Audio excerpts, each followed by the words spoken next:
is greatly invested in this peace process. Moon Jae-in was elected wanting to establish some kind of relations with North Korea. He'd been around when a previous administration here had embarked on what was called the Sunshine Policy, and so clearly wants to improve the situation here.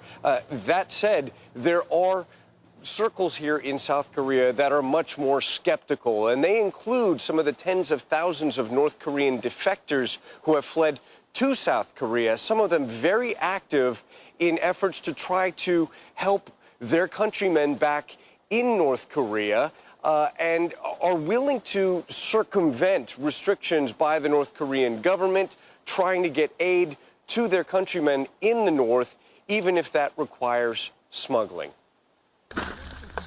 Twice a month, a small group of activists in South Korea travel as close as they can get to the demilitarized zone, hauling gifts for their neighbors in the north. Plastic water bottles full of rice, medicine, money, and information. They wait for the tide to change, and after asking God to help their poorer neighbors in the north, they send these packages of food and aid drifting toward North Korea.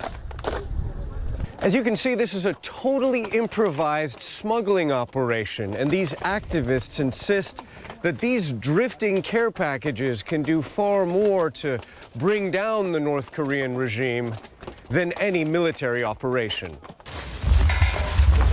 Of course, these days, there is very little talk of attacking North Korea. Just weeks ago, South Korea's president met face-to-face with North Korean leader Kim Jong Un to talk about peace between two neighbors who are still technically at war. They issued a joint declaration vowing to cease all hostile acts against each other. The South Korean government since dismantled speakers that blared propaganda into North Korea, and the government sent police to enforce a request that civic groups stop smuggling anti-North Korean propaganda leaflets by balloon across the DMZ. The balloon activists say they found a way to do it anyway. The informal effort to smuggle aid to the Hermit Kingdom takes many shapes and forms.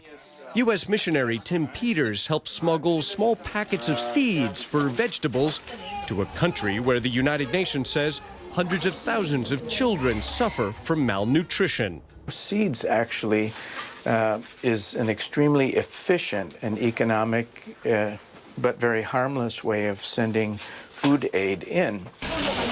Each activist group insists they're entirely funded by private donors. Each rice-filled bottle holds an additional single U.S. dollar bill that can buy more than a kilogram of rice for North Koreans. Also a message that says God loves you, a USB stick, and medicine to kill parasites. The USB sticks full of videos banned in North Korea. This group is led by several defectors who fled North Korea years ago. We're sending this out of love, this former North Korean army officer says. A message of hope, he calls it. A message in a bottle. These North Korean defector activists who are so suspicious of the North Korean regime, they say they're not surprised by North Korea's sudden pulling out of high-level talks with South Korea and threatening to pull out of the summit with the U.S. in Singapore next month. They argue that North Korea